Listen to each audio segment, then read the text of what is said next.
શહેરના દરબારી કોઠાર રોડ પર આવેલી જર્જરિત મિલકત ધડાકાભેર ધરાશાયી। લાંબા સમયથી કાનૂની વિવાદમાં રહેલી મિલકતને લઈને લોકોમાં ભારે રોષ ફેલાયો।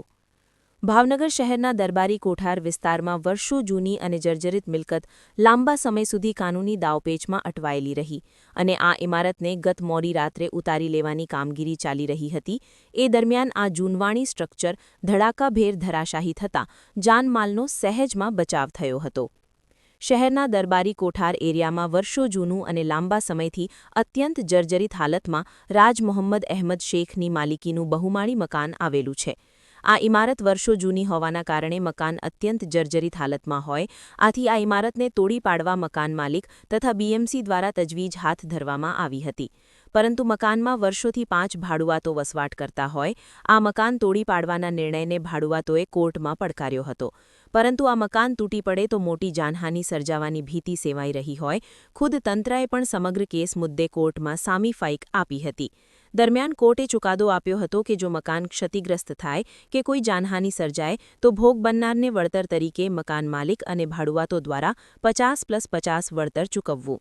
દરમિયાન તંત્રએ સમગ્ર મુદ્દે હસ્તક્ષેપ કરી ભાડુઆતોને મનાવી લીધા હતા અને ગત મોડી રાત્રિના સમયે જર્જરિત મકાન ઉતારી લેવાની કામગીરી શરૂ હોય એ દરમિયાન જ સમગ્ર મકાન ધડાકાભેર ધરાશાયી થતાં મકાનનો કાટમાળ ચોમેર વેરવિખેર પડ્યો હતો।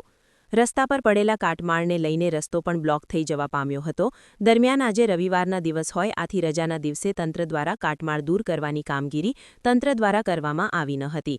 આ ઘટનાને લઈને લોકોએ જણાવ્યું હતું કે આ એરિયામાં હજુ પણ આવી જૂનવાણી ઇમારતો મોજૂદ છે, ત્યારે આવી ઇમારતોને લઈને કોઈ મોટી દુર્ઘટના સર્જાય એ પહેલાં તંત્ર આવી ઇમારતો દૂર કરી સ્થાનિક રહીશોને નિર્ભય કરે એવી માંગ પ્રબળ બની છે। કેમેરામેન હિરેન મારુ સાથે ફિરોઝ મલિક, ભાવનગર। ઓકે, તમારું નામ? મારું નામ શેખ મોહમ્મદ જાબીર હુસૈન રાજ મોહમ્મદભાઈ। જ્યાં દરબારી કોઠાર પર શોપિંગ આવેલું હતું, જૂની જર્જરિત હતું, કેવી રીતે પડ્યું અને કેવી રીતે પાડવામાં આવ્યું? એકચ્યુઅલમાં સર વસ્તુ એવી છે કે 2024માં મારા પપ્પાએ અરજી કરી હતી રાજ મોહમ્મદભાઈ અહમદભાઈ શેખે કે આ મિલકત જીર્ણ હોવાથી આવડી આ વસ્તુ બીએમસી હટાવી લે।